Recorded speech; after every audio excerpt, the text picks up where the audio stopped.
I had freshly graduated high school, and me and three buddies decided that we were going to go and do a night flight. It was a warm summer night. It was clear. I think it was still even 80 degrees, not a cloud in the sky. So as far as I was concerned, I mean, the weather was okay.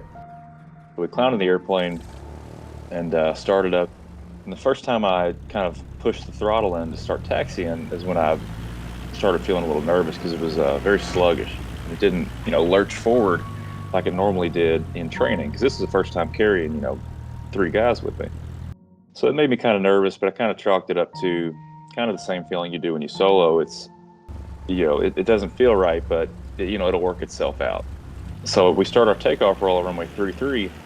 And again, I noticed the airplane's very sluggish. I put the throttle in, and at first it doesn't move very much. So that's weird for me because usually when you're in training, it's just you and your instructor. When you shove the throttle in, that thing kind of puts you in your seat. And at this point, it was just very slow. I almost felt like the engine was under power. When we climb out, I really started to feel how sluggish and the climb rate was poor. And I decided to do some touch and goes and to work off that nervousness that I was feeling. But when I came around for the third one, I remember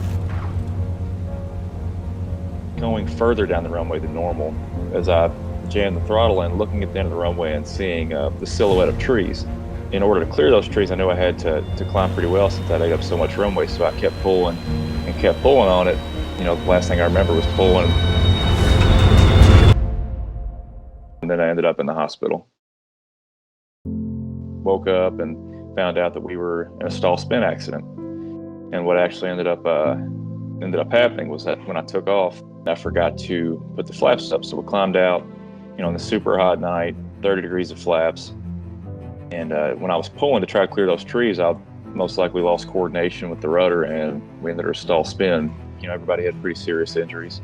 And one of the big things or the takeaways that I guess I would have understood better, and things that I try to do now is show my students what max gross weight feels like before you experience it first. Because a lot of what you do in training is just you and your instructor. So you never really experience it until you're by yourself after you get your license, doing what you always wanted to do, is take friends up. Thankfully, I'm getting to the point where I can, accept that it was my fault and try to go from here and use it to help somebody else out. And I flight instruct on the side. I try to implement that into my instruction and telling people pretty much my story, and not to scare anybody, but to teach them kind of that respect of, it's fun and it's very enjoyable, but it's not a game.